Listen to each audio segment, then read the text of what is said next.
Have yourselves a great day. I do feel for you folks that have just lost their jobs. Fingers crossed you find employment very, very soon. The outline for Koepka are fantastic. I think it's perfect. It is punitive, but it's fair. You've got to levy some sort of fine, so to speak, for defecting, and I think they've done a wonderful job of being equitable and punishing him a bit at the same time. I think Brooks ultimately wants to be playing with the best. Newswire, only on SportsGrid.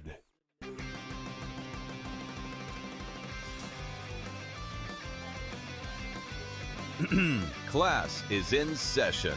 Today, let's talk about the teaser. A teaser is a multi-leg bet where you shift the point spread in your favor. You get better numbers, but every selection has to win. It doesn't matter what you bet if you don't have the insights. Tune into SportsGrid and get ahead of the class. New York Giants. They fired their head coach, Brian Daboll. Now, they did that during the season. Harbaugh is the favorite by a wide margin. Looking at Kalshi right now, Joe, 56% chance. 56 that he's the coach. The guy behind him is Kevin Stefanski at 25%. Is this look like it's just a Harbaugh spot? And if not, why is Harbaugh waiting until Monday? Does he want to see if something else opens up? But it looks like he's the heavy favorite and probably will get the job. Pro Football Today, only on SportsGrid. Memphis is shopping John Morant. Yeah, no kidding. They should have shopped him 2 years ago and got rid of him. The problem is, where does he go? Like, what team is going to sit there and deal with a dude who, A, has not been healthy or reliable both on the court or off the court? Like, who's trading for John Morant here, Coach? The Early Line, only on SportsGrid.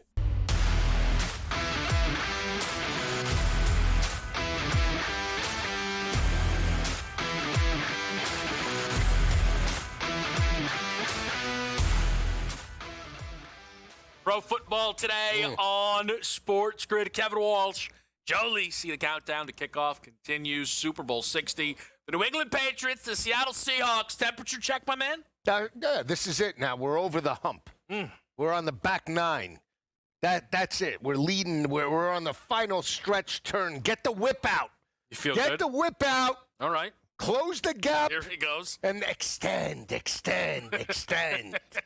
Points. Have you wavered at all on your love of the total in this game? No, I've talked to a couple people, though. This is good. Our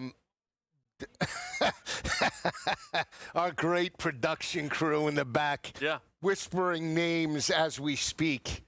Yes, I did speak to a couple people. Yeah.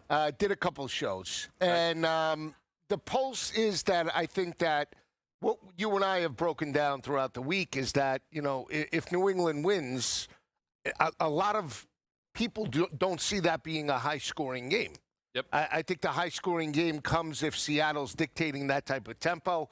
I do like Seattle from the spread perspective, but I told you, I still think that, and I know you said that New England could get through their team total. I agree with that. I mean, I think they can get up to 24, 25 points and potentially this game be in the high 50s. Away we go. Yeah, look, I understand the mindset of going in, pre-game jitters, but the way this offense for Seattle's been playing and knowing what you have from Drake May and the passing attack right now, again, I'll go in and say I will bet that McDaniels and Vrabel, who have been in this situation before as a player and obviously an offensive coordinator and have won multiple Super Bowls with one of the best head coaches modern day, you have to break tendency. And you have to do things that you haven't done up until this point to potentially get an advantage. I mean, look at all the Patriot wins, right? Even from a defensive perspective, when they went up against Jared Goff and the L.A. Rams, they showed different looks that they had not shown previously or as much in the regular season and the playoffs. And I think that's where Drake May still could have success. But I still love the over in this matchup. I'm curious, Joe, because one thing that you hear a lot within this game as people attempt to figure out, what the determining factor will be, it's New England not moving the ball against the Chargers, the Texans, or the Broncos really with consistency or in any type of impressive fashion. So I know that you are more on the Seattle side in this game, but for... Go ahead. Why are you willing? I feel as if kind of what we've seen from New England in the postseason games, both sides of it, doesn't bother you at all. You're not bothered that their offense didn't look great, and you're not bothered that their defense put up incredible numbers. No, because, again, and maybe it's just how I would attack it, I guess, and this is where I could potentially get into trouble because I put myself in the situation of both teams, offensively, defensively, and I say if I have 2 weeks to prepare for an opponent with the biggest game in my life, right, with the opportunity to be a Super Bowl champ, how would I attack it and how would I want to go down if, in fact, I lose? I'm throwing the kitchen sink at everything I can to make sure I haven't missed a beat in terms of preparation. So I've heard this a lot, and we've had Warren on, and I don't know if you saw Warren's critique about the breakdown about, the success of Drake May and what they were utilizing cover 6 coverage, right, where 6 defensive backs and they were playing a multitude of zone looks for him, gave him a bit of trouble, supposedly, right? And I didn't see the film breakdown on that, but that was Warren's take, and that from that matchup on, right, in the early part with the Chargers, you saw more and more of it. It started with McDermott and obviously went through to the playoffs. Okay, so if that's the case, let's just say, okay, and I'll just give it on the and I'm McDaniels, and I'm Vrabel, and I see my quarterback struggling with a certain type of coverage. Yeah. And I say, okay, maybe this isn't his strength up until this point in his career. What do I do to neutralize that, to get him involved in a rhythm, and to get him involved in the passing attack early? Because, again, Kev, I don't want him to be a factor in the second half, late, when it's, signed, sealed, and delivered. I want him to be a factor early on where if this game does go off the rails, potentially, my defense is leaky and giving up a ton of yards to JSN and Darnold. I want to know that Drake is in a rhythm, confident, and we're spreading it around to every option that we have in the passing attack. So for me, if it takes getting him a 2-minute offense early and tempo just to get him into a rhythm, that's what I'm going to do because I don't want to wait. That's the way I would attack it. And I would hope that McDaniels and Vrabel take a similar type of approach because that's what they used to do for years with the matchups in the game plan. They were the chameleon. We talk about it under Bill Belichick. Yeah. So that is why when I approach this, I'm not afraid to say I'm diving in on the total. With or without, Drake May throwing for 350, I told you, he could get to 230, 240, and they still lose the game, like I said, 35-24. So I think what's interesting, I get just from my perspective, right, is I share the belief in New England's offense showing up in this game. And putting up points. I don't think they're going to put up 13 points, Kev. I'd be stunned too. That would be a complete breakdown. It would have to be a turnover fest. Yeah. 4 or 5 turnovers, similar to with Stroud and that team, where they're not capitalizing on red zone opportunities in any form or way. If this team is held to 13, as you said, then actually all of a sudden, every single thing about the schedule, I think just becomes fact. If this team spends the whole season with the best offense in football, you could argue, right? Certainly one of the 3 best offenses, get into the playoffs, they do play great offense or great defenses. So I'm not saying it's supposed to be easy. But if they go 0 for 4 on showing up on that side of the ball, then yeah, you probably were a team who took advantage of schedule opportunities. I think they did take advantage of schedule opportunities, but I don't think that's just it. I think they are a good team that I expect to show up and meet the moment. But the inverse, every time I say it, you're stunned. It's in the way New England offensively needs to step up. It's this guarantee that people have that Seattle offensively is going to answer the bell. It's not the guarantee. Every time I've said if New England scores 24, you go, well, so you think there's going to be 60 points. That's what you keep saying to me. Maybe that's part of my rooting. That's it, talking into fruition.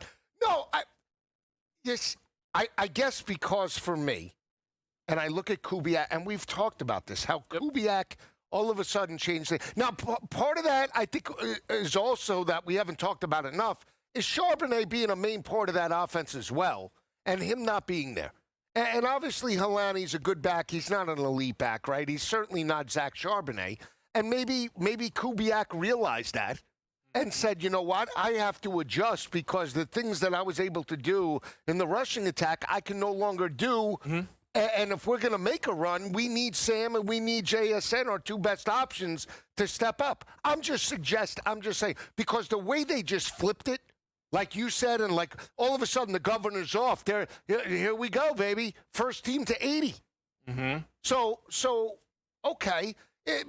Let me ask you this. Put it in a college basketball March Madness tournament. If all of a sudden, like UConn, right, on that 2 years ago when they went on that, and all of a sudden, where'd this team come from? Mm-hmm. What happened then? Mm-hmm. Well, I'm just saying it's similar to what I see in Seattle over this 2 or 3 game stretch. Did you like that? No, I did. With the UConn? Out of nowhere. No, I think that's a real thing in sports. Right. Where you just can't catch up. You just go, they just smash, and you're just, the only way you're making money is if you go, you know what, I don't care. They're just going to keep smashing teams.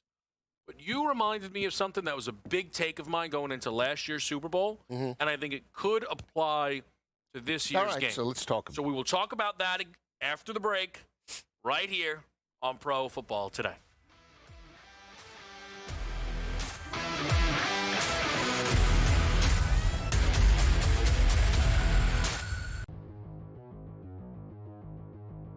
Aaron Judge, no stranger to hitting 60 home runs in a season, but we certainly aren't going to put a FanDuel win total or even DraftKings at 60. So Sam, our producer, set it at 55. Aaron Judge will hit 55-plus home runs this year. You going to buy or sell? All right, Aaron Rodgers here. Oh, there Aaron, he is. What do you think? What do you think, Aaron? Can you hit 55? Aaron Judge, right? Got it in my head here. 55 is asking a lot, Sam. It's asking a lot. He hit 53 last year, 58 the year before, 37, but that was the year he hurt his toe in Dodger Stadium, and then, of course, 62. I got to sell this. All right, you're asking for just to be 7 home runs off the record? I mean, no, we can't keep doing this every year here. Plus, he does have an injury history there. Over the last 2 years, he's been completely healthy. I'll just say no. Between the possibility of an injury, teams waking up and going, nope, not pitching to him, I'll take the under here. Although, as a Yankee fan, he better.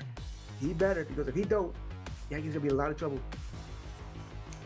So I've decided to go by the letter of the law. Sam is not going to like this.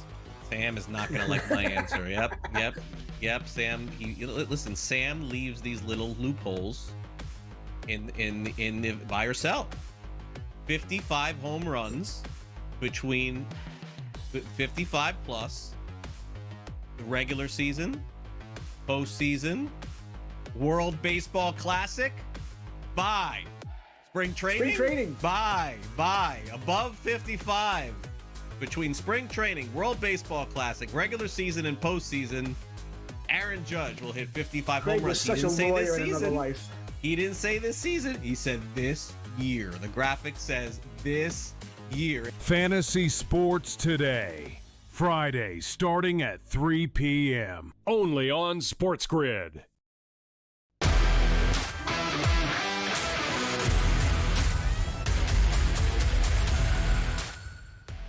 Pro Football Today on SportsGrid. And Joe and I talking a little bit about the side. We're going to get into some running backs a little bit later on. And just kind of our beliefs in who will step up, what the thought process is for these football teams, what's going to carry over from the most recent game. And you mentioned how Clint Kubiak and Darnold approached the game against the Rams.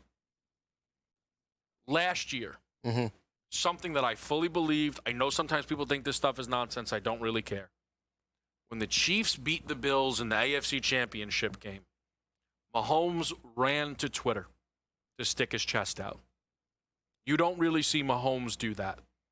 for a guy who's already, at that time, a 3-time Super Bowl champion, wins an AFC championship game, and is like, come on now. Did you really think anything else was going to happen? And, hey, man, for sure another game to play, right? For sure. But I think for the Chiefs, that was their Super Bowl. I think playing Buffalo, beating Buffalo was their Super Bowl. Because that was the only team, if you remember, who had beat them in the regular season with the starters. Yeah, they beat them 28-21, maybe. So I think so. Yeah, right. Or 2 years, Maybe by 9 they won. Nevertheless. This year was 28. The Seahawks, Rams have had 2 incredible regular season that battles. was the Super Bowl. Well, you're cutting me off. Come on. Even if you see, listen, just because you see where I'm going doesn't mean you have to speed up.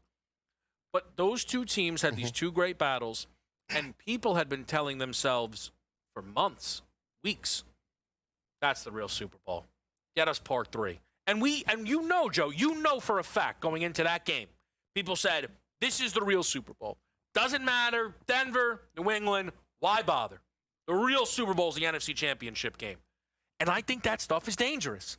I think dangerous. Seattle saying every I don't know how many times I've seen JSN line up as a running back and run scissors to the corner. I know they did it against the Rams. I know the Pats will be ready for it if they run it against them. They just will. I'm not saying Seattle's not going to score any points, but is it not fair to say that the Seahawks played a Super Bowl level game against the Rams? No doubt. Offensively and defensively. I think the defense was stellar still, when they had to be, right? And they got off the field. I thought inside the red zone and inside the 20, they held Stafford to field goals when they had to and not touchdowns. And that's why they were able to win it. And win it and cover. You can make the argument it could have been an 11 or even an 18-point game if that stupid penalty isn't called, right? Mm-hmm. That was a 4th and 12. They gave them life. They scored on the following play. So, I don't take away from that. Okay. And I'm certainly not discounting New England. I think the biggest thing for New England, I told you, and people, and that's why we asked the analytical guys, and that is 9-0 on the road, whether you're in, I don't care who it is. It's an NFL team, and we've seen the Giants and some of the other garbage teams step up and knock off teams, right? We saw the Browns earlier in the year knock off Green Bay when everybody was anointing Green Bay as the second coming of Vince Lombardi and Bart Starr back in the day. I mean, anything could happen. So to run the table at 9-0, I think is very impressive. That said, that is already caked into the line, right? So you have a dominant road team. Dominant. There's no doubt about it. They're dominant. They're 9-0. No, let me just call. No, I'm going to call it. Hold on a second. Go ahead. This is why, and I don't know why I am doing this. Go ahead. I think I am upset that you're on Seattle. Because I think I know you, and I don't think it's like you, and that's fine. Like, you're allowed to. But let's just call it for what it is, okay? Yeah, with all respect to every single person involved. We've heard people say that they're giving Seahawks home field advantage. All right. And you are like, the Pats haven't lost the road game. So honestly, fine. Right. Like, but Joe, like, no. So what are we doing? Like, what are we doing? What was the spread in last year's game? It's like 1.5. Okay. 1. Right. Yeah. Bucks thought it was an evenly matched game, even though you and I, we knew. Yeah, right? we thought it was unevenly matched. Right. Yeah. Uneven. Like that was the easiest side bet that we. Right. 3.5 to line over a key number with a half. Yeah. You don't think they're begging you to take New England? Well, not really, considering they ended up getting smashed on Seattle numbers. I think they're looking for people like me to bet. They're looking for New England bettors. I'll keep saying this. We're in the middle. We're past the bell curve. Sure. I think you're going to see a 3.5 before kick. Joe, listen. You are willing to go out on a limb, stick to your guns. Joe, there's no evidence of that, though. None. We know that there are some books still sticking to a 5. There's not a book at 4 yet. Okay, but like they had 3. Don't you think that if they were at 3.5 and got bet up to 5, that it's going to be, Joe, if they go back down to 4, people are going to bet it back up? Is that what happened with Denver and New England? because we opened at 3.5, 4, and we immediately got up to a 5.5, 6, and then the whole week we came back down. That's fair. That's fair. I'm just saying, and that was a backup quarterback. Well, I mean, that was a backup quarterback. I'm just saying. Yeah, I this guess. is a Super Bowl where I think when people say, the public's coming in, it's not just the public that's going to come in. There's going to be sharps that are going to come in and say, really hammer this number too. Either way. Right. So I don't think we've seen all the money out in the market yet. Mm-hmm. So my point is, sitting back, you're waiting, and then you're gonna see syndicate crews. You're gonna see them pull the trigger, and whatever way we ride, the galloping ghost will take us. You just gotta stay on that sidecar. Hang in there. Don't go off the rails. Look, I hear you, and I mean, listen, it's a fair point that you make with the Denver game. I guess what I would say, I always found that to be ridiculous, what they did with that number. But what was coming out with the Denver game? I'll tell you what was coming out. It was Stidham, right? And the uncertainty with Stidham. And then all of a sudden, the Twitter crew got together, and we started putting out all the Stidham tape. Las Vegas versus the best defense with Devontae Adams. Stidham in the preseason, he gets the offense. Stidham with the Peyton Manning, Sean Payton. This is the guy he wanted. Stidham going and the comments going up against Vrabel and the Pats, and you should have wanted me. I think you're going to start to hear more and more about the 9-0 as we inch closer to kick. Again, it's interesting. As someone who was on New England, obviously, I do think the number is too high, but I just don't think there's a ton of evidence that says it's going the other direction. We'll keep talking about it here on Pro Football Today.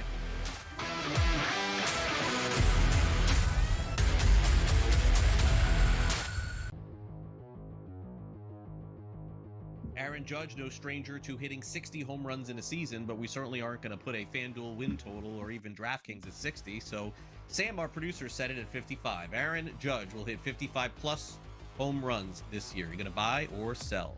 All right, Aaron Rodgers here. Oh, there Aaron, he is. What do you think? What do you think, Aaron? Can you hit 55? Aaron Judge, right? Got it in my head here. 55 is asking a lot, Sam. It's asking a lot. He hit 53 last year, 58 the year before, 37, but that was the year he hurt his toe in Dodger Stadium, and then, of course, 62. I got to sell this. All right, you're asking for just to be 7 home runs off the record? I mean, no, we can't keep doing this every year here. Plus, he does have an injury history there. Over the last 2 years, he's been completely healthy. I'll just say no. Between possibility of an injury, teams waking up going, nope, not pitching to him. I'll take the under here. Although, as a Yankee fan, he better, because if he don't, Yankees gonna be in a lot of trouble. So I've decided to go by the letter of the law. Sam is not going to like this. Sam is not going to like my answer. Yep. Sam, listen. Sam leaves these little loopholes in the buy or sell. 55 home runs between 55 plus the regular season, postseason, World Baseball Classic. Buy.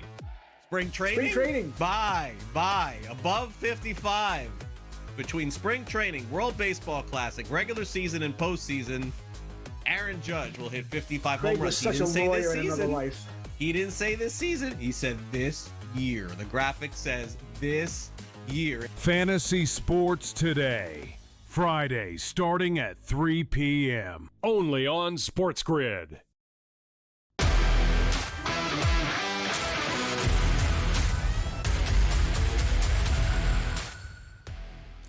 Here on SportsGrid Pro Football Today, and we're slated to talk some running backs. So I'm going to try and be smart about this. Go ahead. So I know where we're going to end up. Alani. No. Cam Akers. What? I think he's like a 30-1 shot to score. Big bad Cam Akers. He's got some burn left in him. When is the last time Cam Akers got a run? Not too long ago. You got to think most people watching this show are wondering which team's he on. He's on Seattle. I'm just. Right. Do you think that's common knowledge? Let me see. Cam Akers. He's got some burned. Well, he didn't get a played touch for- in the NFC title game. No, he didn't. But he's the third stringer. He's gotten 5 carries, 19 yards this year. Okay. Last carry for Big Bag Cam.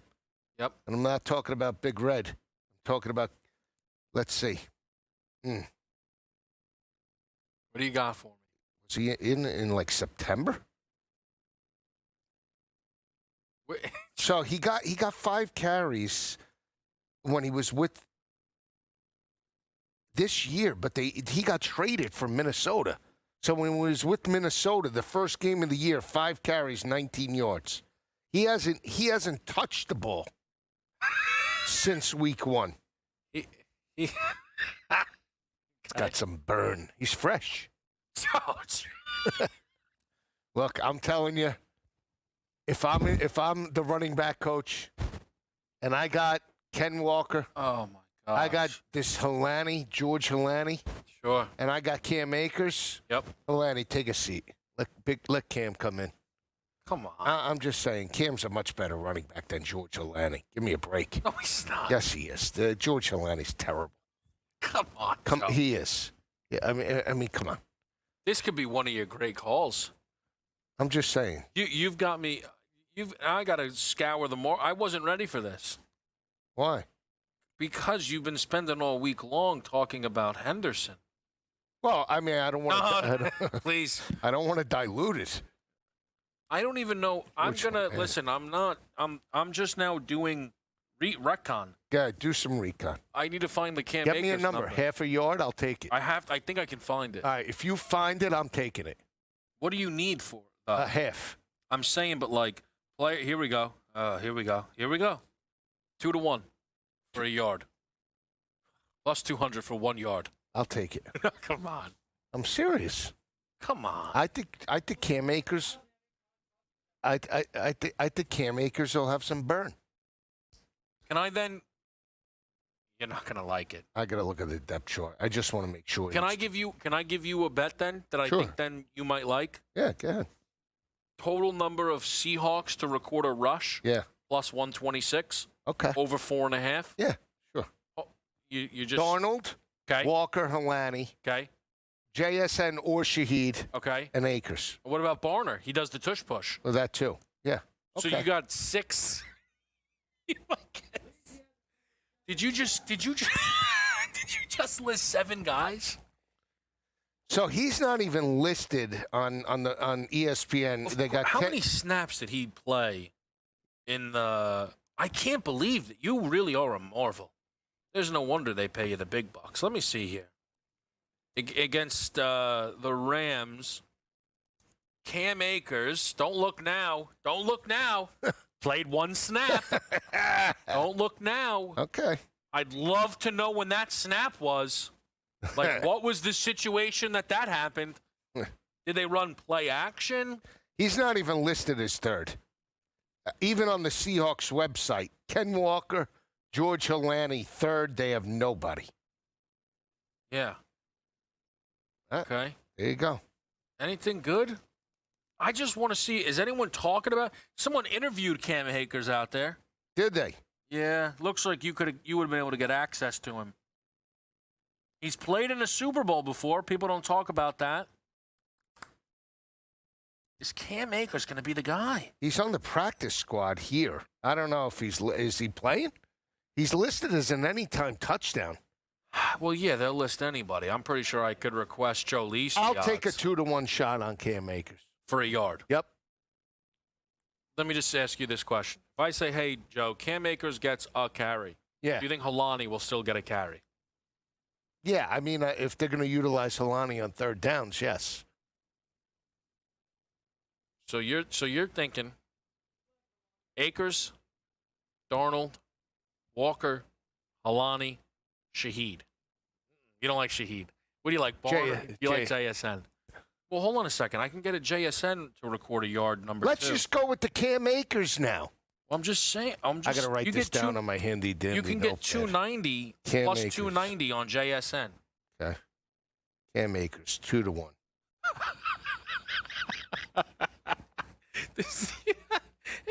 Darno. Darno. Sam Darno? This will be good. Let's head out to San Francisco after a break right here on Pro Football Today.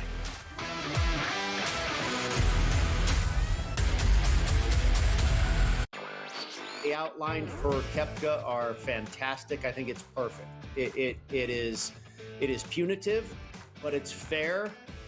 You've got to levy some sort of fine, so to speak, for defecting, and I think they've done a wonderful job of being equitable and punishing him a bit at the same time.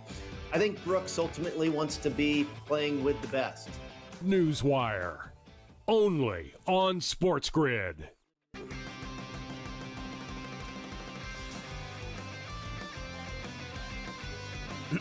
Class is in session.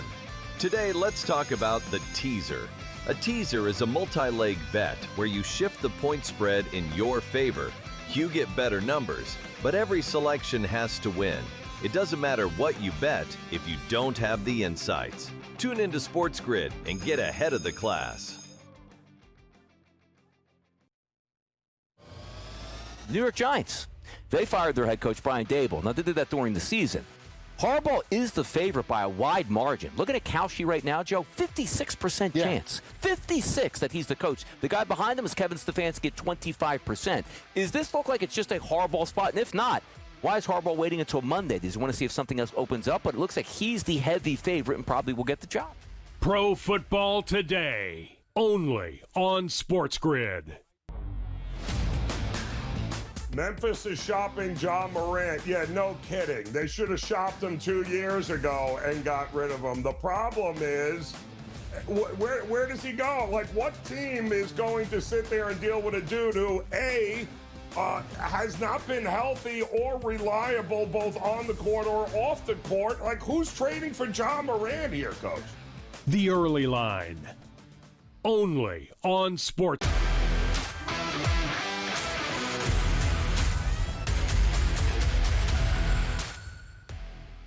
Pro Football Today on SportsGrid. Kevin Walsh, Joe Lisi, now joined live from San Francisco. The one and only Adam Kaufman out there covering Super Bowl 60. And just like you thought back in August, you would be covering a New England Patriots Super Bowl. How we doing, Adam?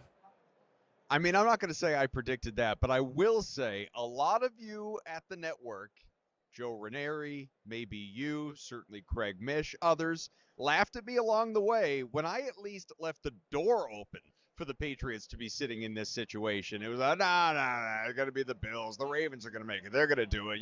It doesn't matter. There's no Mahomes. There's no Burrow. Like somebody, the Broncos, obviously, like your Patriots, fool's gold, the schedule, blah, blah. They found a way. They're here. Now, what they do with it against Seattle and a really tough defense, obviously, we'll find out. But the fact that they are here, it's pretty wild. So I want to ask just, and again, for the record, you and I have had this conversation. I thought they'd make the playoffs. I do think they've had an easy schedule. I thought they could lose to Denver. I think they can win this game. Sure. I am curious the sense you are getting out there from people you are talking to about this game. And is it overwhelmingly Seattle, a little split? I would say it certainly depends who you talk to. Like, there's certainly bias, whether it's, guys that lost to the Patriots in their career and they're just by default picking Seattle, former Seahawks leaning into Seattle, that type of thing. I mean, I was talking to, Seth freaking Rollins of WWE fame earlier today, and he said, like, Seattle by 1,000 or whatever it was. So you have the people that are out here trying to make headlines, but Marshall Newhouse, who has won a Super Bowl, was on with us just a little while ago. He won with the Packers back in his rookie year.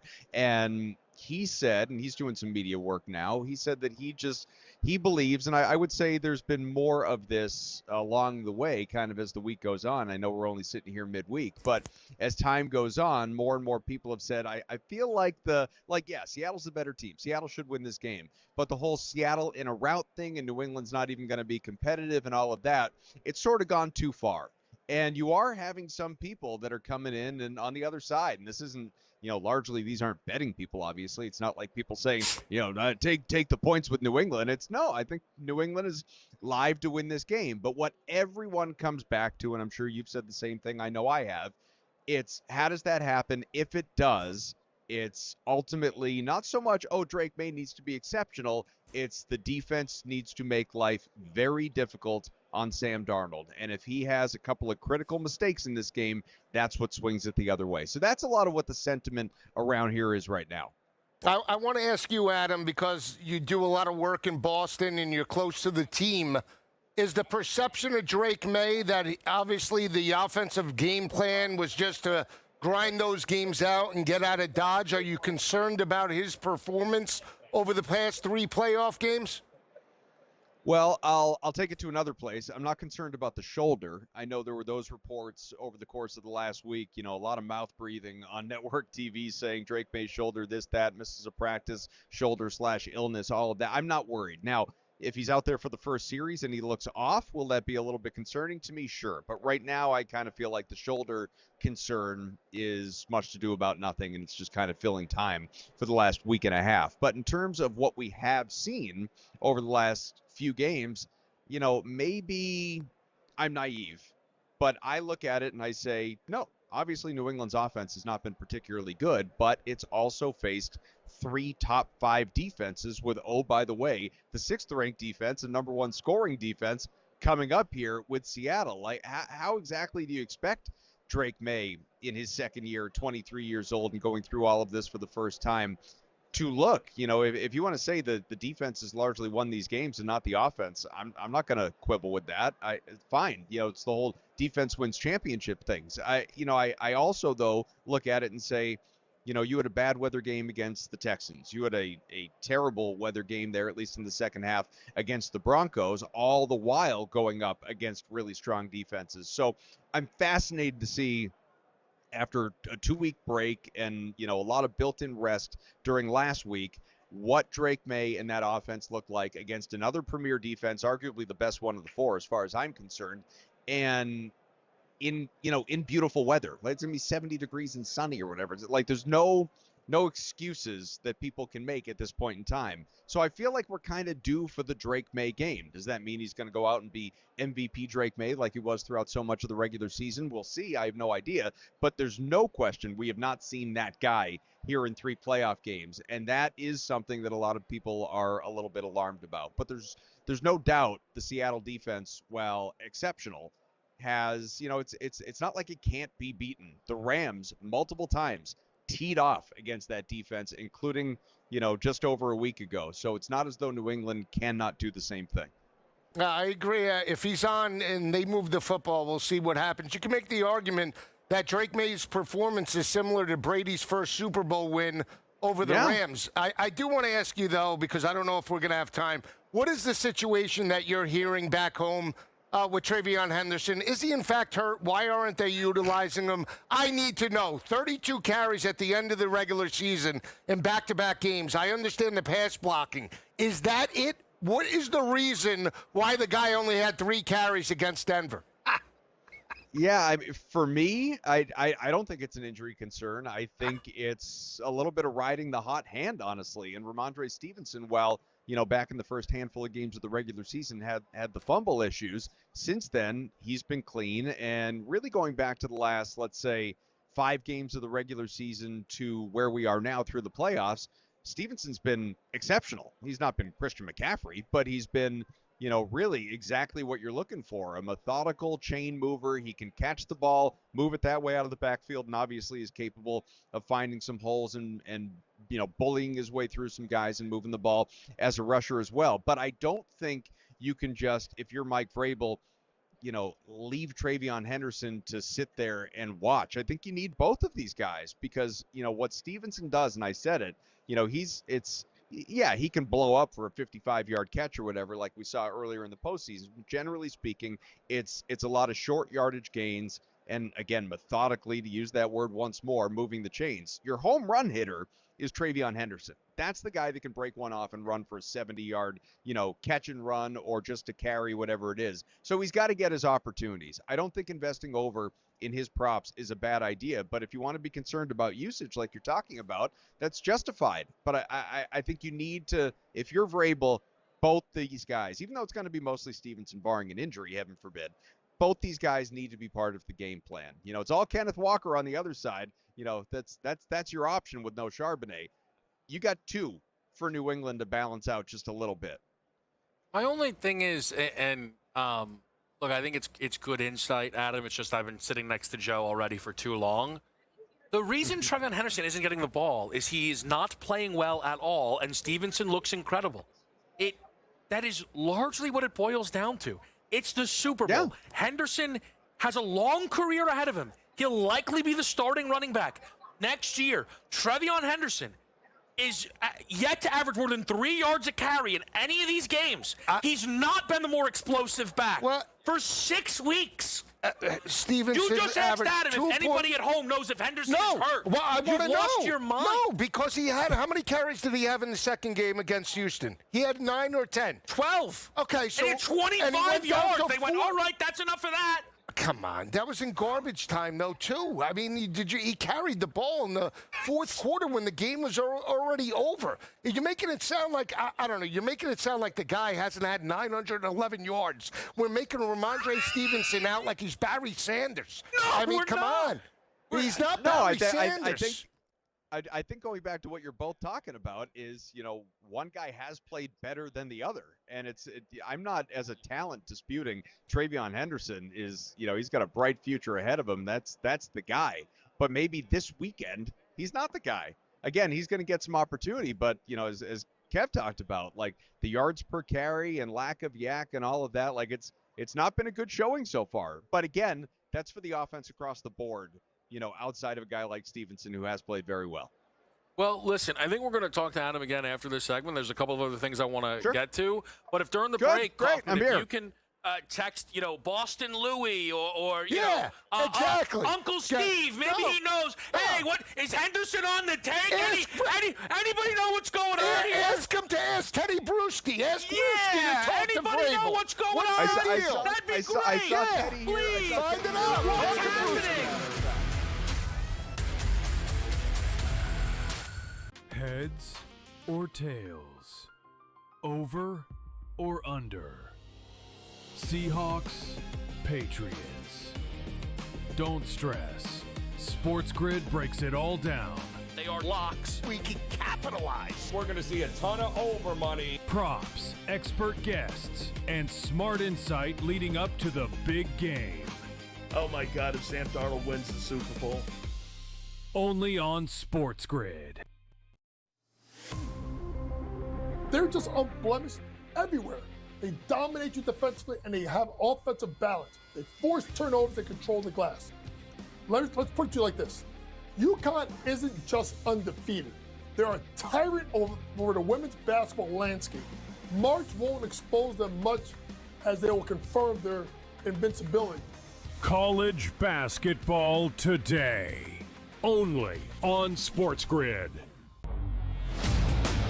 Can USA overtake Canada and get that gold, Joe? Absolutely, they can here. And ultimately, it feels like that is the two-horse race. And I think ultimately, Canadians don't really care if their team competes in the luge or the bobsled, Donnie, or anything else. They just want that gold when it comes to ice hockey. And that is the only thing that's going to matter there.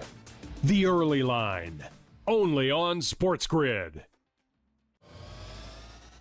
Drake May and Sam Darnold here and again, getting out of Stidham, which who knows what that have brought to the Super Bowl. But at least we get a young quarterback in Drake May looking to stamp his claim to, yeah, Tom Brady was great for this organization. Let me see if I can run a couple championships up the flagpole early in my career. And then there's Sam Darnold at this point, where he's getting other general managers fired while he's making his run to the Super Bowl. He's been nothing short of really, really good this season. Pro Football Today. Only on SportsGrid.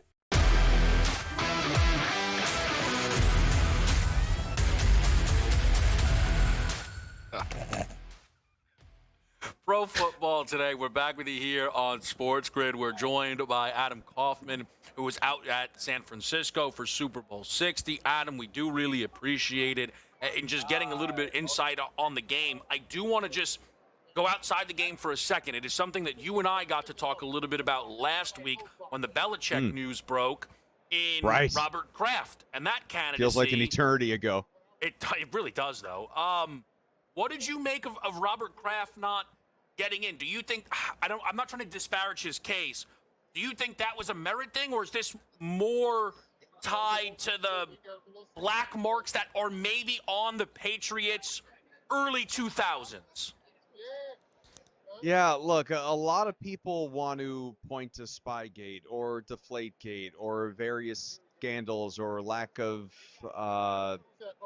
likability, or people, according to some that I've certainly spoken with over the years, there's a lot of theorizing, and that's all it is, but it's a lot of theorizing that, man, people are, like, voters are kind of appalled at the way that Robert Kraft has, really campaigned for the Pro Football Hall of Fame. It is very clearly important to him to be recognized by the Hall in the way that some other owners are. And by the way, having owned the team since the early 90s and, now appearing in, an 11th Super Bowl and having won 6, maybe 7th on the way, and all the work that he has done in terms of various committees and, really, chairing the media influence and the way that the league has blown up as a media entity beyond the field, almost single-handedly ending the lockout years ago when he and Jeff Saturday went into a room and hashed everything out.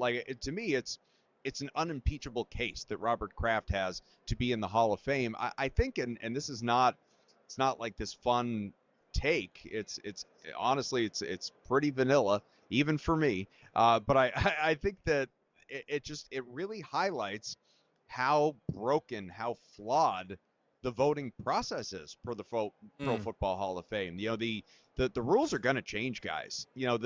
Kraft by himself would be one thing. Like, an owner doesn't have to, get in right away. You can make him wait. You can make him sweat. You can, those guys that are in the Veterans Committee ballot kind of thing, that, the sort of end of the line, the Ken Andersons of the world, like, yeah, you can spread your votes out the way you want to. But I think, and we talked about this with Belichick, when Bill Belichick is not a first ballot Hall of Famer, truly, I mean, it's so incredibly embarrassing. It's laughable. Like, what head coach is, but if you have coaches, never mind Belichick, if you have coaches competing for 3 votes across, many candidates, with players that are in this, second leg committee, if you will, because they're on that next ballot, that, again, last opportunity ballot in a matter of speaking, along with owners, and like all of these guys are just pitted against one another.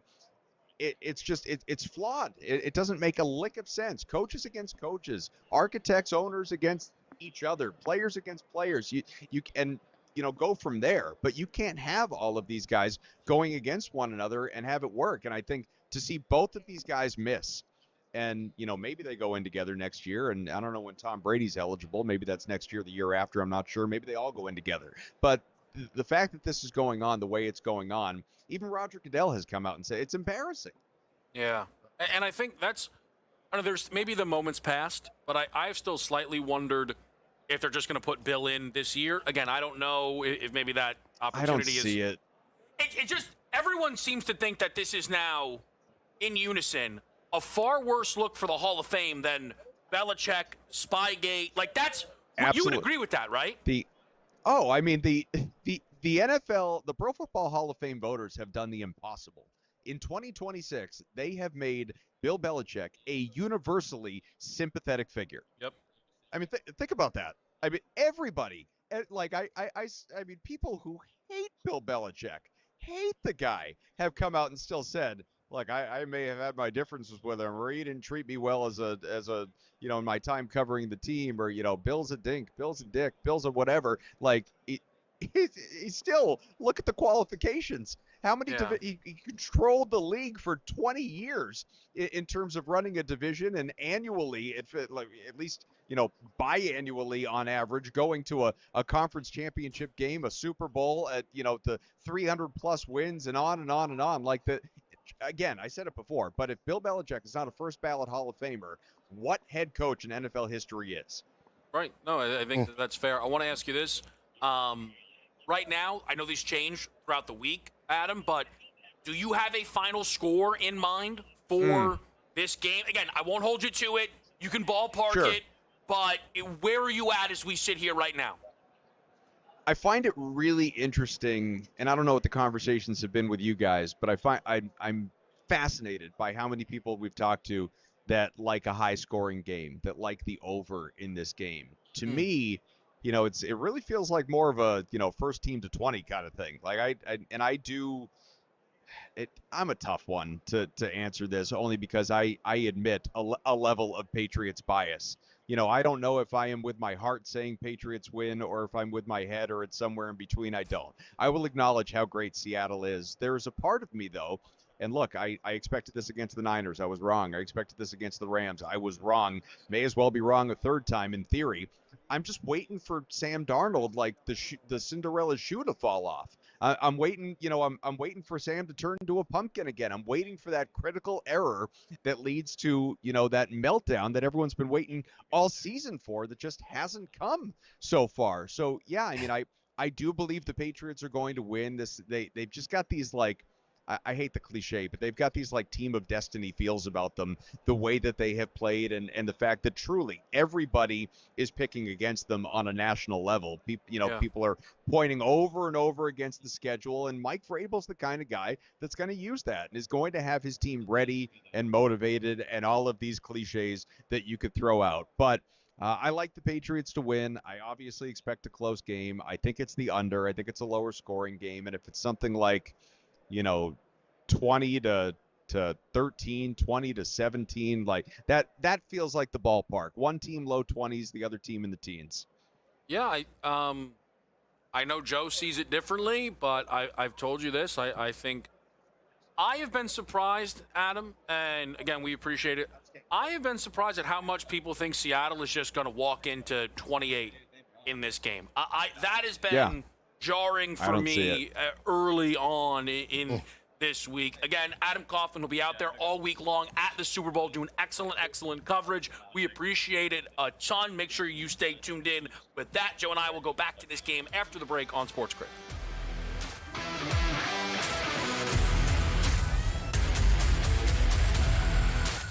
Heads or tails? Over or under? Seahawks, Patriots. Don't stress. SportsGrid breaks it all down. They are locks. We can capitalize. We're going to see a ton of over money. Props, expert guests, and smart insight leading up to the big game. Oh my God, if Sam Darnold wins the Super Bowl. Only on SportsGrid. They're just unblemished everywhere. They dominate you defensively, and they have offensive balance. They force turnovers and control the glass. Let's put it to you like this. UConn isn't just undefeated. They're a tyrant over the women's basketball landscape. March won't expose them much as they will confirm their invincibility. College basketball today. Only on SportsGrid. Can USA overtake Canada and get that gold, Joe? Absolutely, they can here. And ultimately, it feels like that is the two-horse race. And I think ultimately, Canadians don't really care if their team competes in the luge or the bobsled, Donnie, or anything else. They just want that gold when it comes to ice hockey. And that is the only thing that's going to matter there. The Early Line. Only on SportsGrid. Drake May and Sam Darnold here and again, getting out of Stidham, which who knows what that have brought to the Super Bowl. But at least we get a young quarterback in Drake May looking to stamp his claim to, yeah, Tom Brady was great for this organization. Let me see if I can run a couple championships up the flagpole early in my career. And then there's Sam Darnold at this point, where he's getting other general managers fired while he's making his run to the Super Bowl. He's been nothing short of really, really good this season. Pro Football Today. Only on SportsGrid.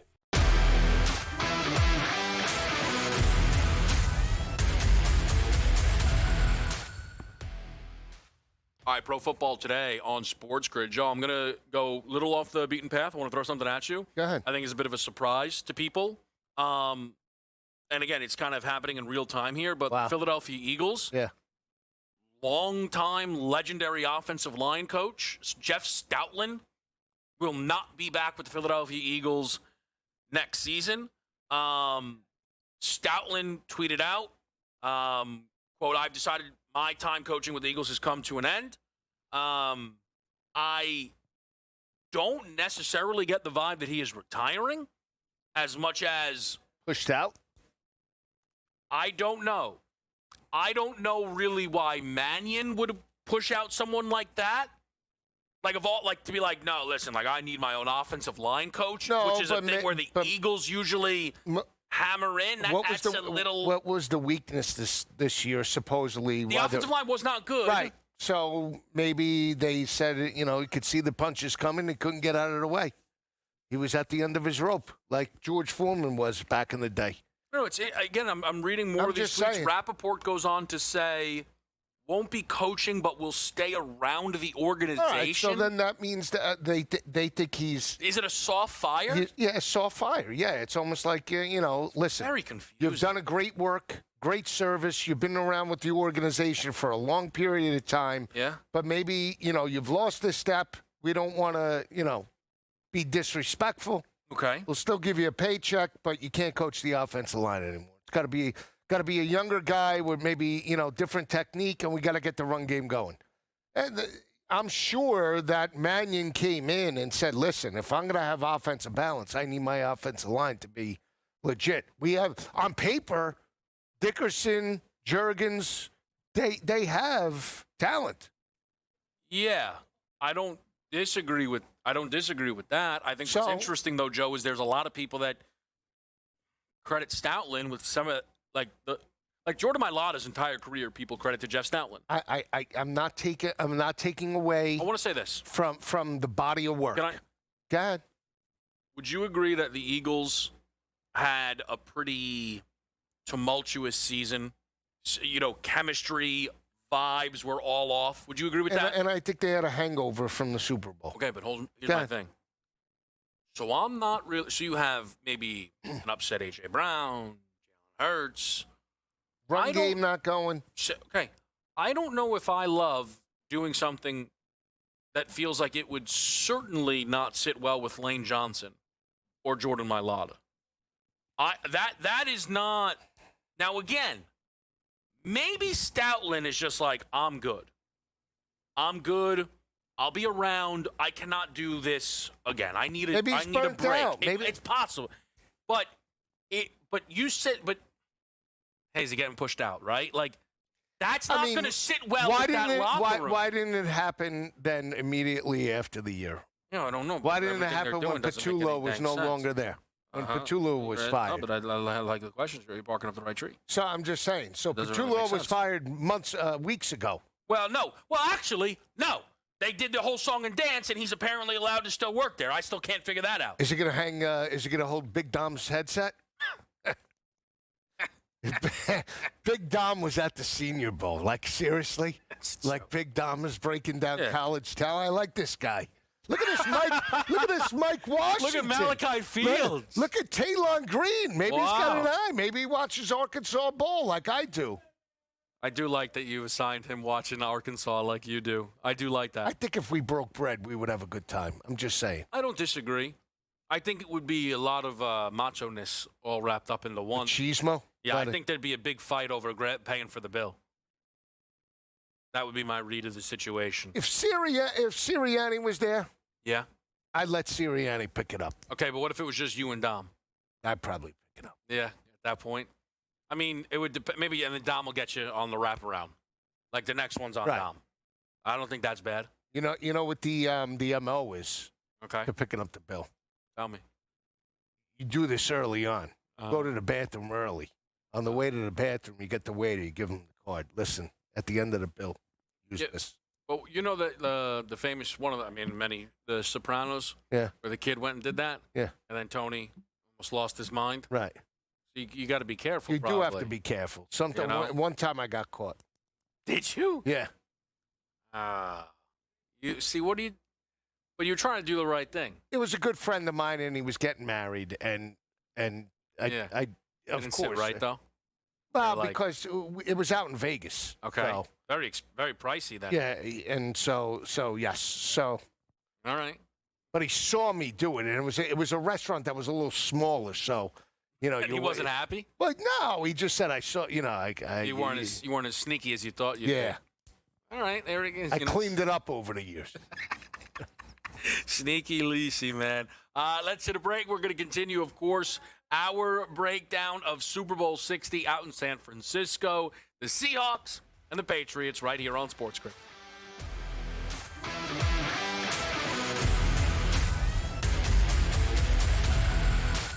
Heads or tails? Over or under? Seahawks, Patriots. Don't stress. SportsGrid breaks it all down. They are locks. We can capitalize. We're going to see a ton of over money. Props, expert guests, and smart insight leading up to the big game. Oh my God, if Sam Darnold wins the Super Bowl. Only on SportsGrid. They're just unblemished everywhere. They dominate you defensively, and they have offensive balance. They force turnovers and control the glass. Let's put it to you like this. UConn isn't just undefeated. They're a tyrant over the women's basketball landscape. March won't expose them much as they will confirm their invincibility. College basketball today. Only on SportsGrid.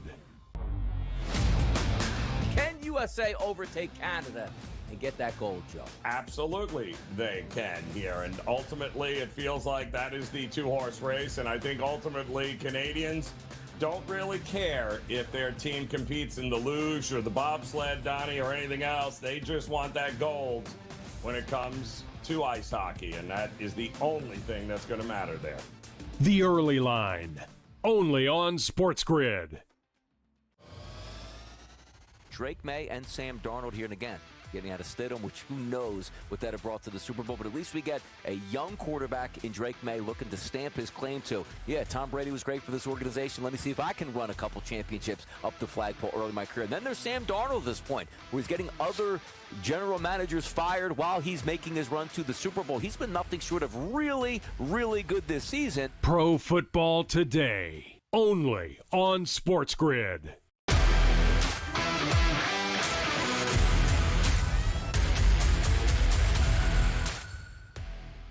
Pro Football Today on SportsGrid. Kevin Walsh, Joe Lisi. And Joe and I have talked a little bit about the running backs on this show, a.k.a. Joe tried to get us all in on Cam Akers. No, I didn't try to. Look, I'm going to be searching for, and you got me the number. What book was that? FanDuel. Oh, it was. Oh, okay. Right in the backyard. All right. Right in the okay, good for us. Right in the backyard. It's a win-win for everybody. Cam Akers. If I'm the running backs coach, I'm not taking the kid from Boise State. Give me the kid that went to Florida State. Give me that guy. Hold on a second. I'm just saying. I'll talk this out with you. Go ahead. Although this is becoming a ton of Cam Akers coverage. No, because Hold on. You want to talk starters? Ramondre, No. Ken Walker. No, I don't want to talk starters. I want to talk logic. Why didn't Akers get the football then over Halani against the Rams? I just think reps. I think with 2 weeks of preparation, it's all hands on deck. I just do. And look, you need fresh legs in there at all times. I'm not suggesting Cam Akers is getting 20 carries. I'm just saying he's got a half a yard or a yard. He got 1 yard. Yep. That's the third string running back. He's not listed across any depth chart. Right. But we know he's the third stringer. I'm just saying, if one of these guys goes down or tweaks something, Cam Akers is getting in the game. So I'm going to tell you something. Go ahead. I haven't said this yet on the show. You'll love it. Oh. Go ahead, say it. I'm worried the Halani stuff is a trap. Whoa! I'm worried that the Halani stuff everyone thinks is a money printer. Too easy. And I'm wondering if you're on to something. I try and do a setup like you're the one who's crazy. Yeah, but you love everything I'm saying right now. Against the Rams, 3 carries, 4 yards. Halani, okay, that's enough. Thanks for that. Thanks. Yeah. 3 I carries. mean, come on. He had a game against the Saints, blowout, 10 carries. 27 yards. Okay, beat it. Give me the guy that could scoot. Hey, beat it. Akers. Yeah. He's got 2 blown Achilles. Give me that guy. Hey, Halani, don't worry. Maybe we'll throw you a dump down. Beat it, okay? Listen. With these runs. Cam Akers. Oh, look, you don't dislike it. I like it more than I'm supposed to. I didn't. What's think he for 10? Just saying. Yeah. It's got to be 100 to 1. I don't think they. So that's it. I don't think I can find that. I'm just. I don't. Oh no.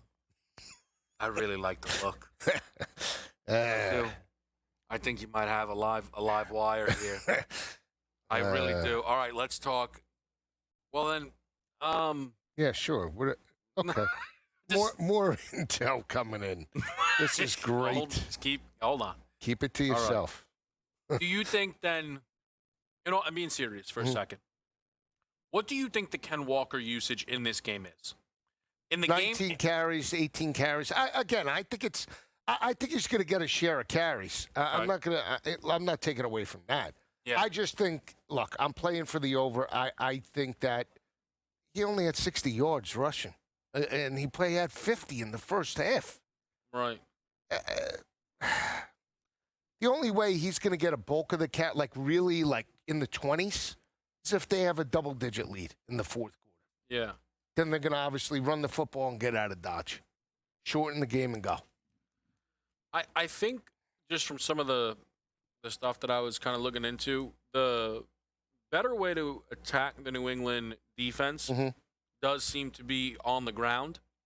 Obviously, that requires you to get the ground game going. Right. What's interesting, though, is Seattle's rush offense grades out horrendously on the season. They were bottom 5 in rush EPA on the year, which is just, so bad. Right. So I've wondered, is this a situation, though, where Walker still gets 19 carries, which he has in each of the first 2 games, and, that's all there is to it. But what also does jump off the page when it comes to Ken Walker, Joe, is how good of a receiver he has been. Right. And they run him screens that, if you're a fan of, I don't know, probably like 25 other teams, you're like, why is that not in our playbook? Right. It's like a tunnel screen. There's not a soul around him, and he just picks up 15 each time. He has a long catch of 15 or more yards now, going back to the regular season in 4 or 5 games. He's a very good pass catcher. Kenneth Walker was a great pass catcher when he had the Heisman run with Michigan State. Again, we talk about him and Derrick Henry not being utilized correctly in the receiving game. Yep. They've gone more to Zach Charbonnet, but he could catch the football. It was evident with the checkdowns to Darnold in the LA game. So, you get him out in space. He could certainly, his body type is so low to the ground and thick that yards after contact, too. No corner or nickelback wants to come up and tackle him.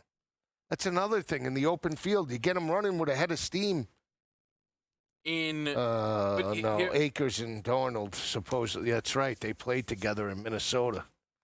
Here we go. Why are they doing that? I'm going to book it now just because I don't want anybody. We lost him. All right, there he goes. I don't want anybody to get in on this. I just booked a small one just because I don't want to lose out on the 2-1. Okay. Okay, fair enough. Here's one of the things with Walker, though, that is a little puzzling to me. Go ahead. So, he, in the game against the Niners, 62% snap count. But that's fine. Yeah. Because, 15% still went to Charbonnet, and then it was just this massacre, so they started, pulling in other guys. Right. Okay. 63% against the Rams. That's not a lot. No. Like, George Halani did finish with a 34% snap share. Right. At the running back position. So, I think it's very interesting. Could we see Ken Walker zoom up to a 80%? Something. By the way, Ken Walker's high in snap percentage is the game against the Rams. Like, they have enjoyed a balanced attack that actually skewed Charbonnet throughout a lot of the season. But Ken Walker's made good on all of this on his reps. Right. Right? It's why he's got the highest touchdown price. It's why he's got the fourth best odds to win Super Bowl MVP. It's just that guaranteed usage. Could we see that in the Super Bowl? We keep talking about, hey, use the best guys. Why not? It's the final game, the Stevenson-Henderson back and forth. Does Walker get up to a 80%? Or, and I cannot believe where this conversation has landed, but if you're telling me 30% of the running back snaps are available, 70 to Walker, which again would be a season, 30%. I'm sorry, there's no way they're all going to Halal. Man, this Akers just lost for a couple. I love the way you broke. That spread math was phenomenal. Shut up. I'm serious. You're really, I look, and I mean, the two players I like the most are off the board. This is crazy. Williams and Akers? Yeah, Williams to me is, look, he hasn't had a lot of stats, but I've watched every New England game, right, in the playoffs too. They've tried to get him the deep ball. It's just that May has been a little bit off with the accuracy, and you know, he's been open, and he's missed them completely. Yep. He's similar to Rashid. He is the home run threat. He's got 3 touchdowns, I believe, on the year. So, again, he's an 11-to-1 shot for an anytime touchdown. I like that. You tack any yardage on him, I'm altering him to 30 because that's one catch with the way he could blaze. And everybody's going to look to Pop Douglas. I'm going with Kyle Williams. Post it. Post it. Don't be gutless, books. Post the number. As this week goes on, I think what we will find in the value of these shows, hopefully those watching enjoy it, but selfishly, it's you and I finding out where we need to be. We're not going to agree on everything, but when Joe Lisi steps up, hey, what do you like in the Super Bowl? And then when I hear, Seahawks, okay, he hasn't figured the game out yet. That does nothing for me. Okay. You know what I mean? Right. Trevion Henderson. Okay, that's a little more like it. We sit here now, Kyle Williams, Cam Akers, this is a guy who's ready to rock. Get out of the way. I think you sent me a text. You hit a college parlay. Said, get out of my way on Sunday. Yeah. I will. I know when I see a guy ready to get downhill. That's Joe Lisi. Let's talk more Super Bowl after the break.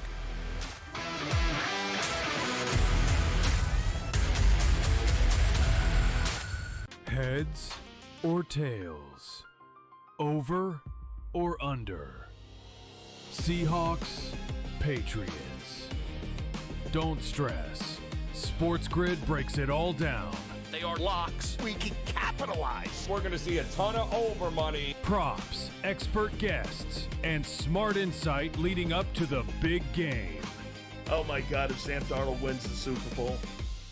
Only on SportsGrid. They're just unblemished everywhere. They dominate you defensively, and they have offensive balance. They force turnovers and control the glass. Let's put it to you like this. UConn isn't just undefeated.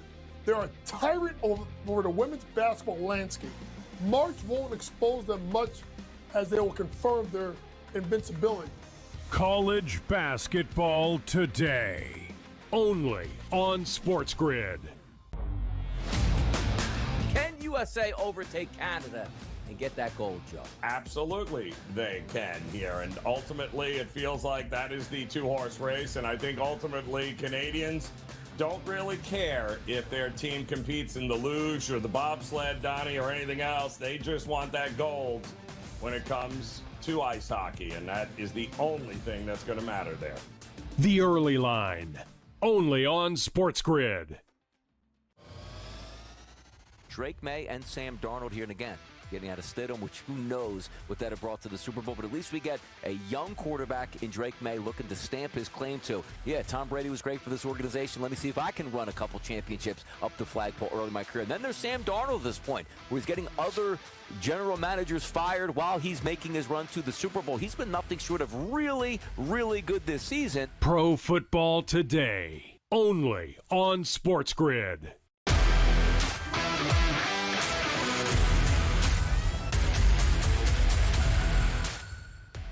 Pro Football Today here on SportsGrid. We are now joined by Kyle Soppe of The Pro Football and Sports Network does great work over there with the fantasy, the betting angles as well. If we had the time, we'd get into the golf world, but we're going to keep it to the football here. Kyle, we appreciate the time. Let's just dive into something that myself and Joe are fascinated in this game, which is the backfields, because there's been changes throughout this postseason. The Charbonnet injury, the inexplicable fall off from Trevion Henderson. Do you feel you have clarity on either of these backfields? No, but it kind of speaks to it. I mean, I jump on this stream and you Looney Tunes are talking about George Halani and Cam Akers and trying to connect the dots there. I mean, good luck with it. I appreciate the effort and the creativity there. But, I mean, this looks like a heavy Kenneth Walker game. Ramondre Stevenson, they just keep telling us that they want to run him down our throat. And we kind of don't want to listen because we like Trevion Henderson and the upside. But it kind of looks like two bell cow backs, and then kind of let the chips fall where they may and see if they're efficient with that. But I think you're looking at probably, what would you say, 35 carries between the two lead backs? Yeah, and that's where the numbers are. And again, we keep yelling at each other mainly because he thinks Trevion's hurt because he just refuses to accept what he's seeing. Which again, I don't know, maybe Stevenson's just been really, really good. The Seattle stuff interests me so much, Kyle, because, and I'm sure you know this, through the fantasy angle. I know at least a lot of people in the fantasy community cannot stand the way Seattle deploys Ken Walker through the regular season because they think he's capable of a bigger workload. In the NFC Championship game, he still couldn't get a 70% snap count, which is just astonishing. Now, he still ended up with, I think, 25 touches in the game, but can we get Walker? Maybe it doesn't matter, right? But if Walker gets to an 80% snap count, then we might see 30 targets alone or 30 touches to Walker's direction. Yeah, especially if you're on Seattle to win and or cover this game, that would be the path to it. The part that gets me with Walker is that we just haven't seen the explosive plays in the running game that we thought he was. We thought Charbonnet was the pounding back and that Walker could get outside and give us a 30-yard carry here and there. He's got 2 of those this season. He just hasn't been that dude. He's getting up there in volume, like you said, 19 in both playoff games. 30 touches is probably a little rich, but if they're winning and covering this game, Sam Darnold's just so darn good on the play action. If they can establish him even just a little bit, I think it opens up a lot. And that's why I like Seattle in this game. So, yeah, give me an idea then. What are you? Have you bet anything yet here for Super Bowl 60? What do you like? Have I bet anything? We're 10 days into Super Week. Have I not bet anything? I'm exposed in just about every single market. The first click I had was Kenneth Walker, actually, under 18.5 first quarter rushing yards. It's down to 17.5 now.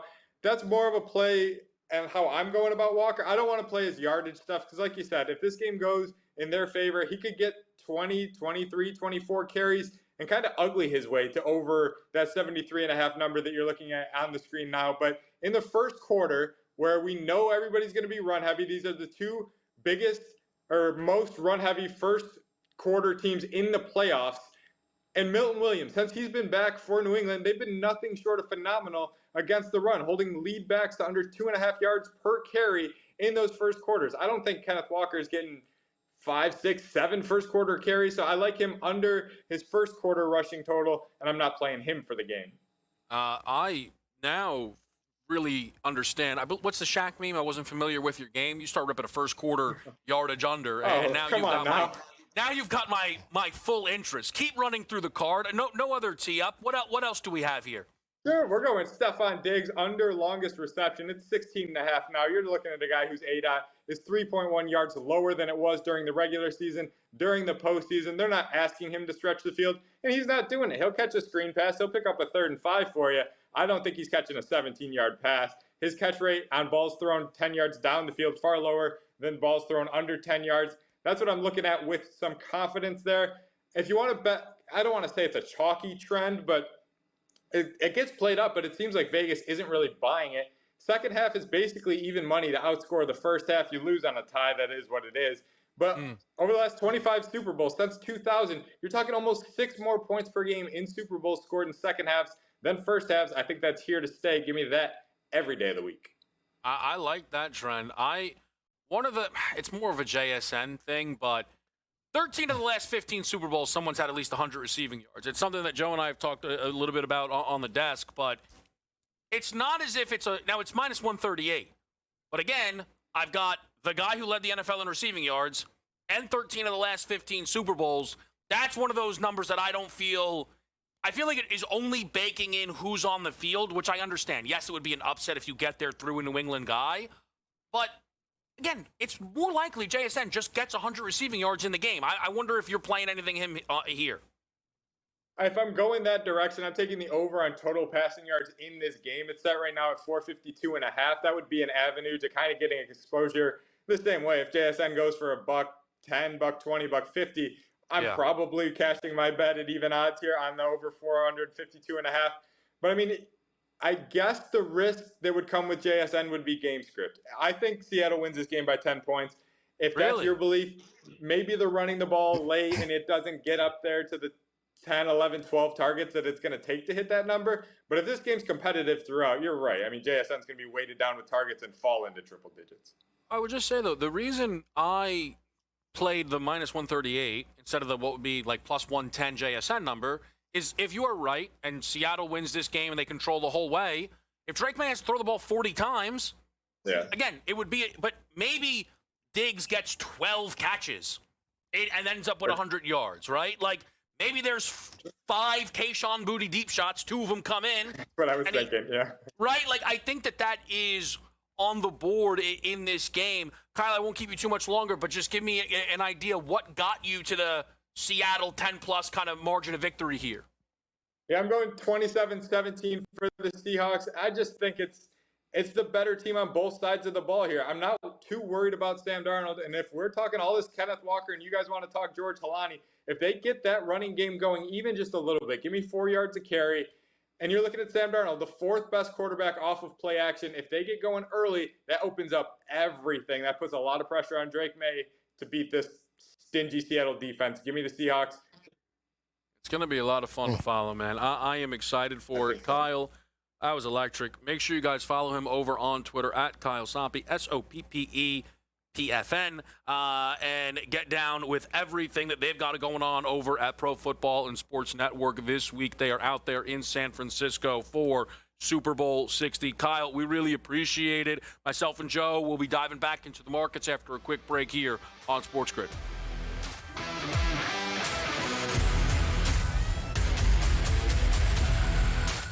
Heads or tails? Over or under? Seahawks, Patriots. Don't stress. SportsGrid breaks it all down. They are locks. We can capitalize. We're going to see a ton of over money. Props, expert guests, and smart insight leading up to the big game. Oh my God, if Sam Darnold wins the Super Bowl. Only on SportsGrid. They're just unblemished everywhere.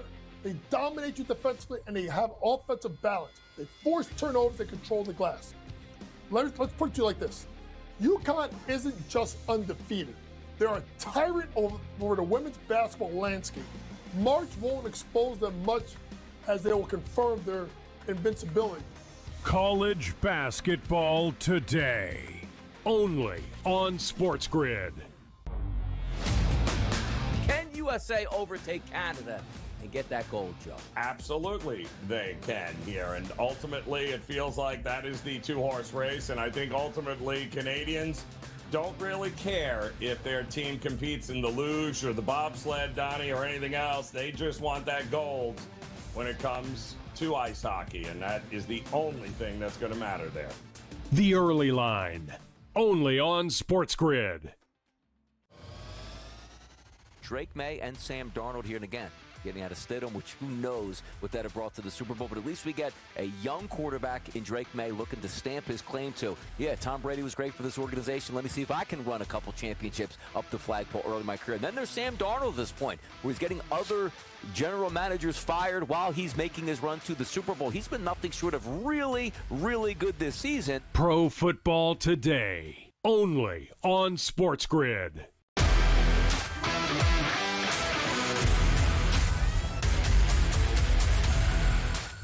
All right, back to the right here on SportsGrid Pro Football Today. Kevin Walsh, Joe Lisi. Joe, some interesting action there from Kyle, some of the Super Bowl trends that we're talking about. I'll say this. Go ahead. At this point right now, it's going to take an army to get me off of these Cam Akers numbers. Yeah, I know. I already put it in. I know. Can't parlay it. I can tell you that. Let me keep I looking took around. Cam Akers in a parlay for 19-1 anytime touchdown. I don't know. See, now, listen, I know that you don't mind doing that stuff. People think I'm nuts. I know. Well, Got to yeah. be in it to win it. And lottery tickets come in every day. I'm going to be one of those guys.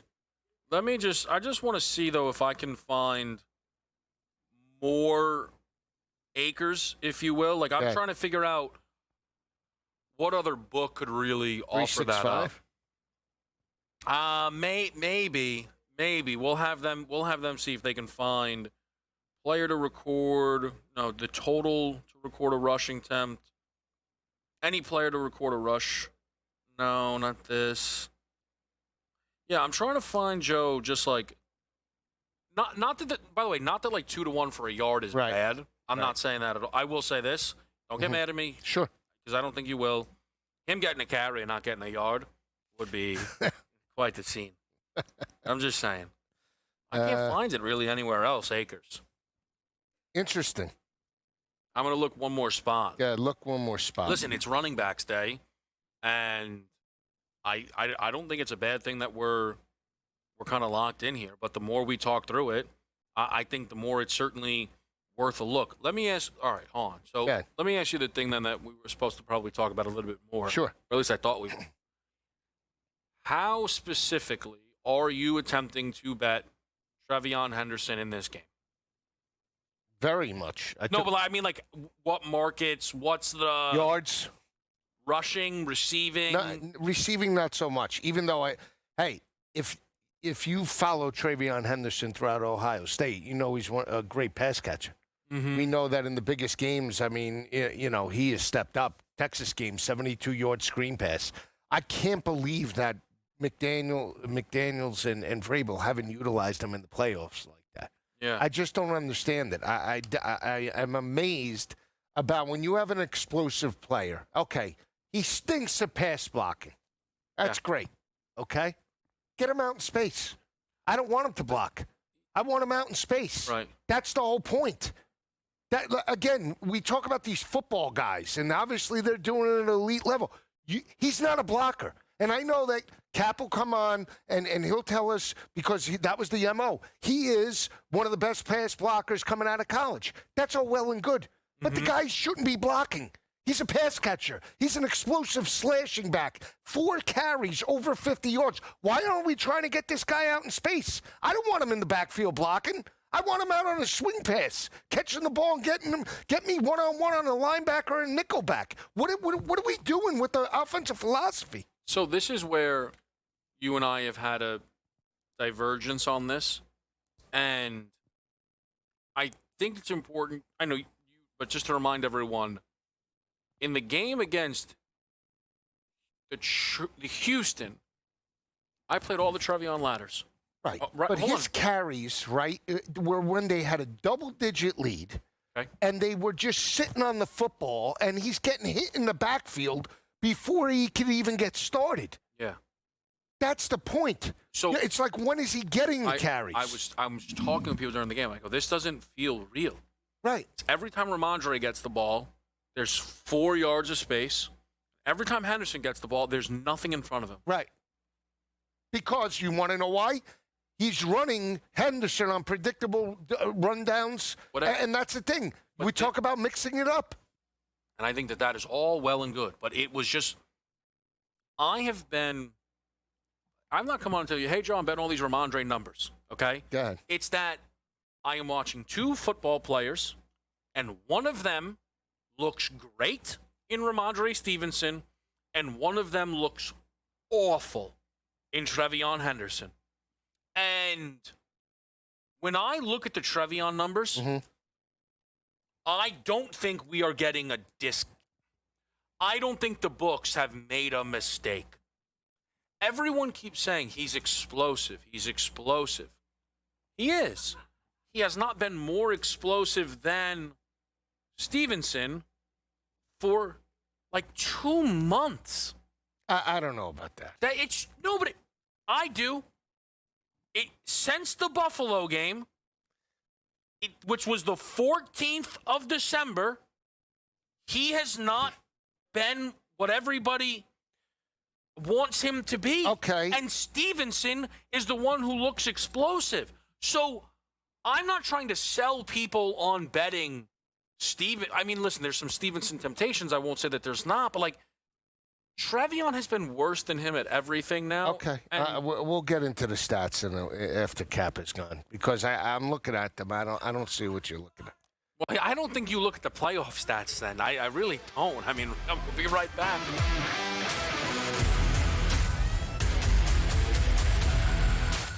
Heads or tails? Over or under? Seahawks, Patriots. Don't stress.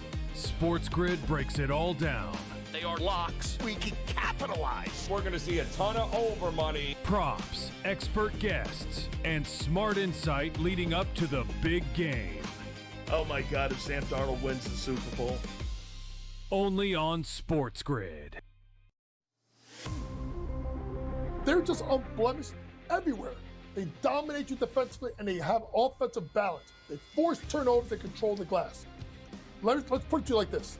UConn isn't just undefeated. They're a tyrant over the women's basketball landscape. March won't expose them much as they will confirm their invincibility. College basketball today. Only on SportsGrid. Can USA overtake Canada and get that gold, Joe? Absolutely, they can here. And ultimately, it feels like that is the two-horse race. And I think ultimately, Canadians don't really care if their team competes in the luge or the bobsled, Donnie, or anything else. They just want that gold when it comes to ice hockey. And that is the only thing that's going to matter there. The Early Line. Only on SportsGrid. Drake May and Sam Darnold here and again. Getting out of Stidham, which who knows what that have brought to the Super Bowl. But at least we get a young quarterback in Drake May looking to stamp his claim to, yeah, Tom Brady was great for this organization. Let me see if I can run a couple championships up the flagpole early in my career. And then there's Sam Darnold at this point, where he's getting other general managers fired while he's making his run to the Super Bowl. He's been nothing short of really, really good this season. Pro Football Today. Only on SportsGrid.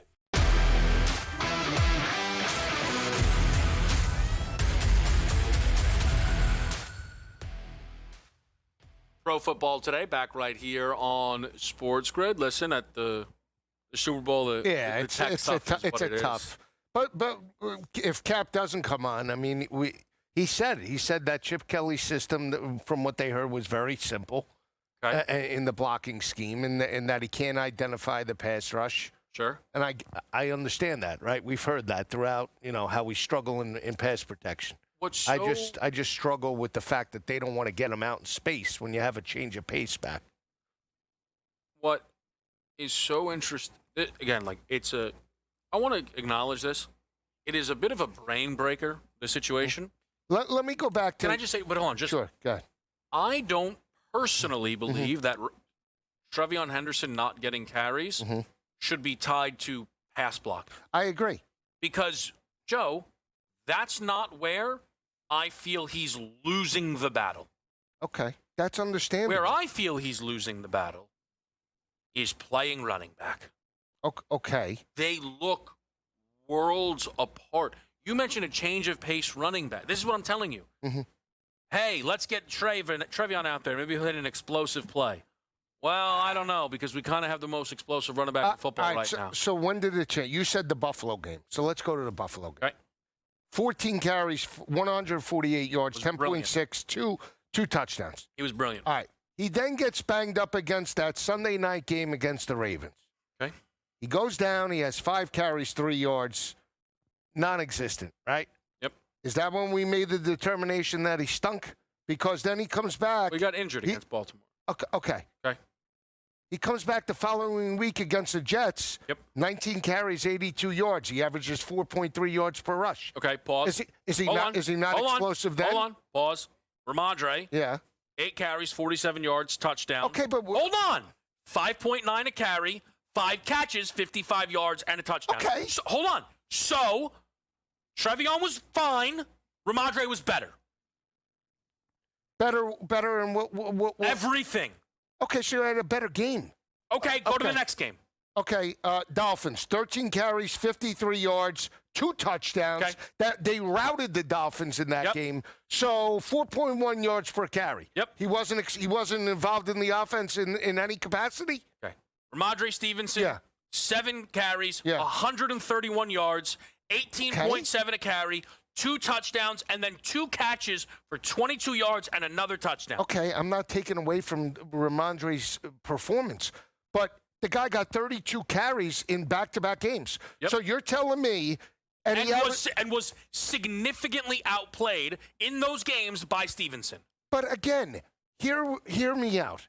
We have seen every team in the NFL that utilizes 2 backs, Kyron Williams, Blake Corum. What other 2 backs you want to go? DeAndre Swift, Monangai. They all utilize them usage-wise where they're getting carries. So you're telling me because Stevenson had a breakout performance, Josh McDaniels and Mike Vrabel said, you know what?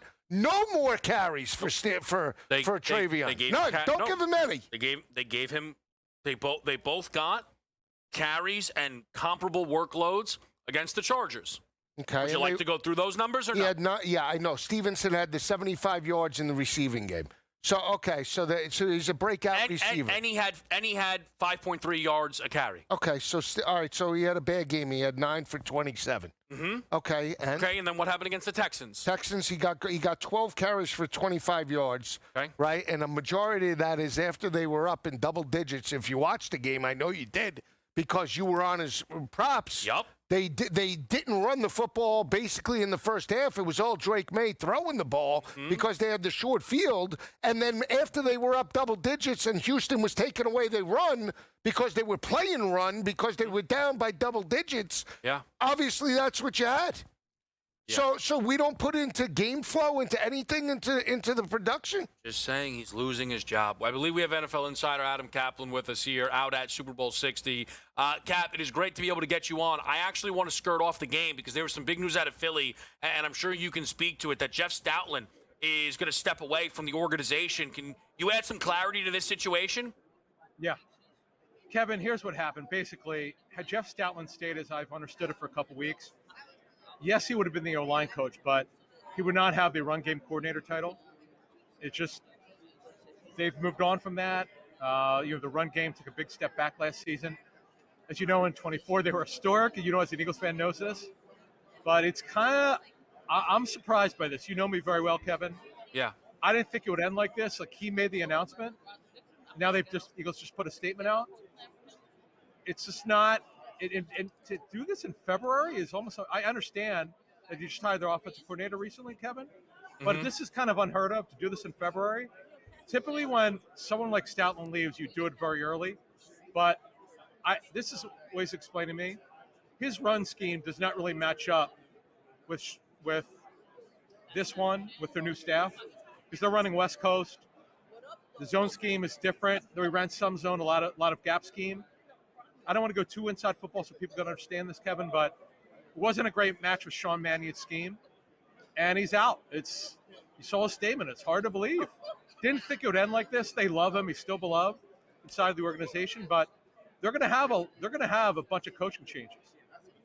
New pass game coordinator, new offensive line coach. Some position coaches, I believe, are probably going to leave. A lot of changeover here, Kevin, for your Eagles. So, Cap, to stick it there, is this a Howie decision in the sense of Mannion comes in, he says that Stoutland doesn't fit his run game type of concept, and he goes back to Howie and says, I can't work with this type of offensive line coach? Or is this a Sirianni situation with his back? Joe, as I understand it, it's kind of like both sides had a feeling out process, and Howie loves Stout. In fact, he's probably, as I understand it, his biggest supporter and defender. Joe, to be honest with you, first, he's a great human being, but from an offensive line scheme, as you brought it up, very stubborn, does not like motion. the offense that Manny is bringing is heavy motion base. It's not a good match for Stout. He's got to go somewhere if he wants to coach. He's going to have interest. That's not going to be the problem. But it's got to be a good match. It was not a good match for Stoutland and Mannion and a new West Coast scheme. And by the way, and we're going to be talking about this, Kevin, going forward real quick. Jalen Hurts fitting in this scheme. I tried to warn you about this. This is a timing-based offense. This is different for Jalen Hurts. Cap, of course, we're going to talk to you throughout the week. I actually want to stick on the coaching side. Matt Nagy getting the job as the offensive coordinator in New York. What do you make of this move by Harbaugh after he lost Monken to the Browns? Yep. He knows Nagy. They know each other from Philadelphia. Nagy's going to bring some – I know it didn't end well. You and I have talked about this, yes. This happened – he got the job, I was told, I think on Tuesday. What is today? Or excuse me, Monday. He got it a couple of days ago. But Harbs looked at 7 or 8 guys, but they believe what he wants to bring in is a little more forward thinking. They will run the football. No doubt about that. Harbs wants that. But he likes the way he's worked with quarterbacks. And by the way, and I try to explain this to people, though the Nagy haters don't want this. Who is the quarterback's coach for Patrick Mahomes when he has his best season as a professional? Matt Nagy in 22. I know it didn't end well, but Mitch Trubisky was his quarterback, Kevin. No one's been able to reach Mitch Trubisky. It is what it is. Yeah, I will just say, Kevin, you and I have had fun conversations over Nagy, but the reactions out of it's not a me thing, Cap, is all I'll say on Matt Nagy. There are a lot of Giants fans very dejected by Nagy showing up here. And Cap, would you say it is fair, and again, we will talk to you a lot throughout this week. We'll get more to the Super Bowl. Yep. Would you say it is fair that Harbaugh's tenure in New York is starting off a little strange? Well, listen, the fan base in Kansas City was done with Nagy. Chicago was. But Twitter doesn't put coaching staffs together, Kevin. It just doesn't. Social media should never be involved in that. The teams that worry about social media are all going to get fired. It's the way it is. I don't know Matt Nagy personally. I'm just going. My job is to pull it down the middle and tell you what I know. He came in with a bit of a different version of Andy Reid. Nobody could figure out, but when they could figure it out, Nagy didn't have Act 2, Kevin. That's fair, and that's what you're talking about. I'm good with that. But he's going to get one more chance here, and he's got to get this kid going. Yeah, it's going to be really fun to see. NFL insider Adam Kaplan. We will check in a bunch throughout the week here on SportsGrid. We'll be right back.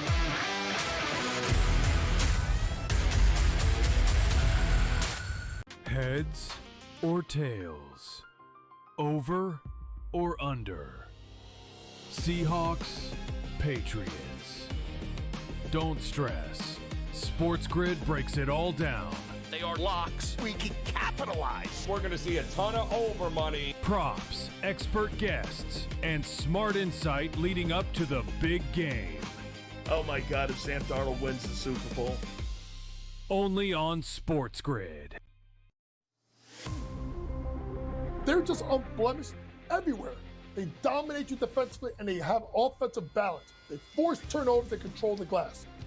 Let's put it to you like this. UConn isn't just undefeated. They're a tyrant over the women's basketball landscape. March won't expose them much as they will confirm their invincibility. College basketball today. Only on SportsGrid. Can USA overtake Canada and get that gold, Joe? Absolutely, they can here. And ultimately, it feels like that is the 2-horse race. And I think ultimately, Canadians don't really care if their team competes in the luge or the bobsled, Donnie, or anything else. They just want that gold when it comes to ice hockey. And that is the only thing that's going to matter there. The Early Line. Only on SportsGrid. Drake May and Sam Darnold here and again. Getting out of Stidham, which who knows what that have brought to the Super Bowl. But at least we get a young quarterback in Drake May looking to stamp his claim to, yeah, Tom Brady was great for this organization. Let me see if I can run a couple championships up the flagpole early in my career. And then there's Sam Darnold at this point, where he's getting other general managers fired while he's making his run to the Super Bowl. He's been nothing short of really, really good this season. Pro Football Today. Only on SportsGrid.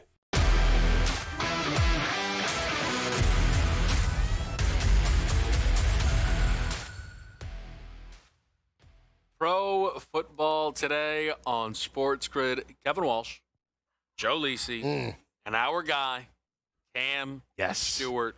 Man of the hour. Let's call it what it is, people. Let's call it what it is. Yeah, call it. His Seattle Seahawks in the Super Bowl. How are we feeling, Cam? I got to tell you, man, I'm thrilled. I'm nervous. And you know what it is? At SportsGrid, what do? We love to bet. But, Kevin, as I said before, bring back the little me when I was 5 years old watching, Mom, the Raiders are beating the Seahawks. Howie Long and Elzado are killing Jim Zorn and Dave Craig. Don't worry, son, they're cheaters. You know what I mean? And I'm like crying in the AFC Championship game.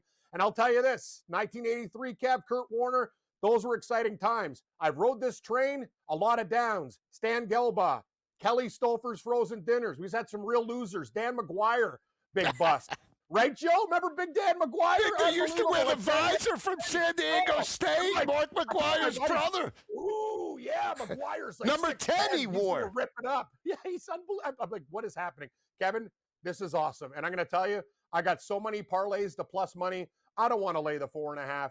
I'm just taking the Seahawks everywhere with top 5 with Scheffler. I'm just adding it. U.S. women's hockey and Olympics. 2-game parlays to plus money all throughout the door. Though I do believe the Seahawks, my exact score is 31-20 Seattle. That's what I have in this game, guys. I think they're going to get it. And I know you, Joe. Diamond Joe Lisi, he never met a pooch he didn't like. He's like me. We're dog catchers. The neighborhood. Hey, your dog's running loose.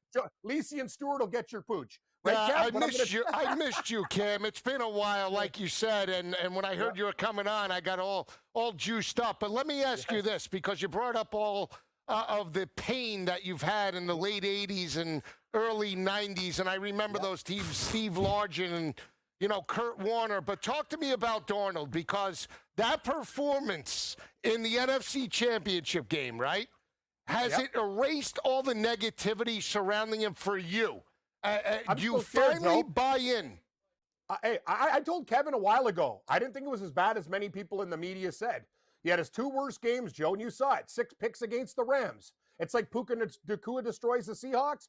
That's the thing. Other games I saw him, he throws a beautiful deep ball. You give him time, he'll shred you. Like Sam Darnold was a good quarterback, Joe. You know college football. This guy is fine. He had a couple really, really bad games. I don't think he's going to be nervous in the Super Bowl. He's been in this stadium. He's a backup quarterback for the Niners. I think it's going to be all right. I will say this, though. Tight ends are going to be very important in this game. The Patriots aren't stupid. You guys know football. You take your best weapons out of the game. They're going to try to, screw around, like give JSN some different looks, but he can move around, too. That's the beautiful thing about him. He can play in the slot. He can do anything.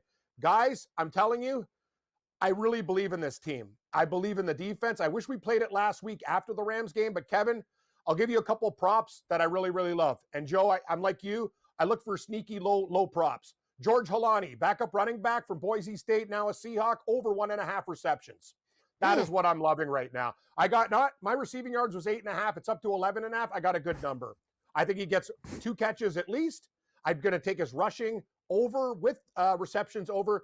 Guys, Joe, everybody's talking about Kenneth Walker, 23.5. It's probably one of the biggest bet prop out there. I want the backup in Halani because I think he's going to be on the field. Also, Barner, anytime touchdown, plus 260, something that I really like. Want to know why, too? You know this, Kevin. You know what Seattle does with their push? A.J. Barner's the guy. It's an extra thing. You could beat the Patriots with tight ends, and Barner could be there for the tush push. Give me plus 260 for Barner. And I love Stevenson's props for the Patriots. Over 23.5 rushing, receiving. Are you kidding me? He's going to be unleashed in this game. It's the Super Bowl. It's not just the Stevenson show. I'm telling you, Henderson's number is too low, guys. You like Henderson over Okay, Henderson. Yeah, I meant Henderson over 23.5. Yeah, I think he's going to be a I tell you what. Amen, brother. I love what you're preaching because I tell you this. I love Henderson as well. Let me ask you this because I got Kevin in. I think I hooked him with this. I know you're on Halani. Yes. But so hear me out for a second. This Cam Akers, 2-1 to get 1 yard. 2-1. I love you, Joe. He's got burn, Cam. He's got burn. He's a big-time performer. I love Halani. I get it. But if we're talking Florida State, Boise State, let's go to the kid from FSU, no? I got to tell you, Joe, that's interesting. Because I know one thing about Walker, he's going to have to be fresh in the game. And you see, he comes out of games a lot. I think he's going to bust a couple big ones. And then, hey, if Akers gets in the game 1 yard, it was like me and Gabe when we're betting that Zay Jones prop over a half-yard receiving. Yeah, 1 catch for 6 yards. It's going to be one of those situations, Joe. If he's there, all he needs 1. I think he gets there. And Kevin, call me crazy. Kevin, you kind of remind me a little bit of Sam Darnold. If you have more ginger in your beard and stuff like that, me and you fused to Sam Darnold. Sorry, pal. I mean that as a compliment. This guy's an NFL quarterback going to the Super Bowl. Listen to this. His rushing yards, 6.5. I know he can't. People think he's got a wooden leg. That's too low. The only thing you got to worry about, you have to worry about the kneels at the end of the game. I think actually Darnold's going to take off a few times in this game. That number, to me, I think he runs for 12 to 15, Joe. Go ahead. 850 for Darno to score. Sam Darno? 850. He wants to take the game over. Cam, what do you think about Sammy hitting pay dirt? What is going on with you, Lisi? Are you living in a painting like Scooby-Doo with the eyes following me around and looking at my props? I'm like, Joe Lisi's in my house. It's like he hasn't scored all year. Why is it so low? I love Kevin. I'm loving this guy. I love Joe Lisi. Cam, I haven't talked to him in a couple years. Listen, I'm not supposed to. It's Wednesday. It's been a long 3 days. People that are tuning in. Come on. Don't do that to our viewers. They love what they're wearing. I said, hey, listen, let's talk running backs. Where do you want to start? He goes, I'll be honest. I love Akers. You got to be kidding me. You got to be kidding me. I love Akers. He's slide. Cam, we're doing other interviews. He takes the interviews off. He slides me his phone. It's a 98,000 to 1 parlay. Akers to score, Darnold to score. Kyle Williams and Hunter Henry. I got to be honest with you, Joe. Why not? You're going to think you're going to win Powerball? Think you're going to win the lottery? Have fun. I won't have one as crazy as tell him to stop. That's it. Cam and I. Cam's not going to tell him to stop. It's a good point. I'm the last guy that's going to tell him. He's like Rob Lowe in Bad Influence. Oh, my God. No, what do you guys think, though? Barner, 22.5 receiving yards on one of my sites, too. That's too low. Seattle Let me just ask you, yes or no, does Shaheed break out again? I love Shaheed. Over 19.5 receiving yards. He'll have 2 catches for like 61. That's his style. I'm in. What about rushing for Shaheed? Can he rush? He didn't do it last time for me. It was the only prop we didn't hit, Kev. But you know what? I will think he will get. You know what? I will think he will have a couple end arounds in this game. Simon Joe Lisi knows it's the Super Bowl. Best. You are the best, Cam.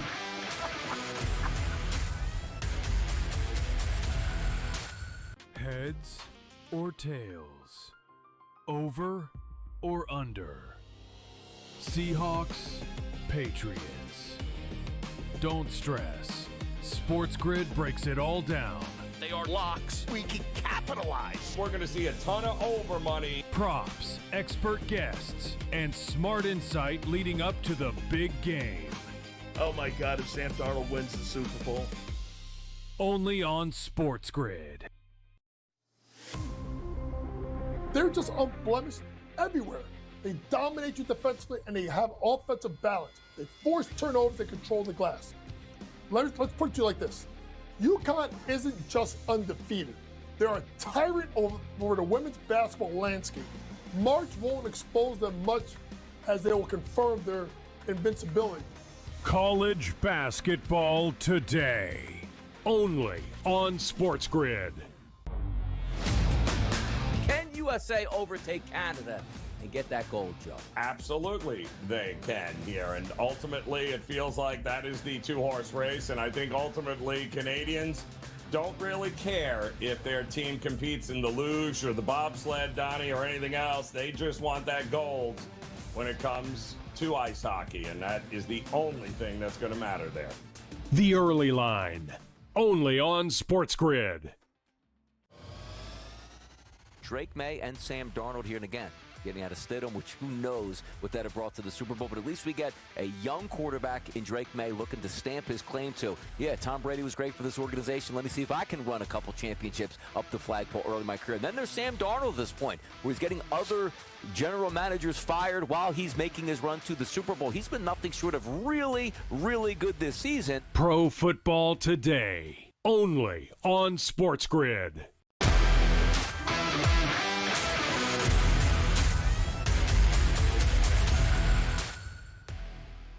Pro football today. Kevin Walsh, Joe Lisi. I'm going to ask you an impossible question. Gonna slow play it? No. All right, okay. Give me a Ramondre Stevenson bet you like for this game. Under. Yeah, I knew it. Actually, it was an easy one. You know Under what? longest rush.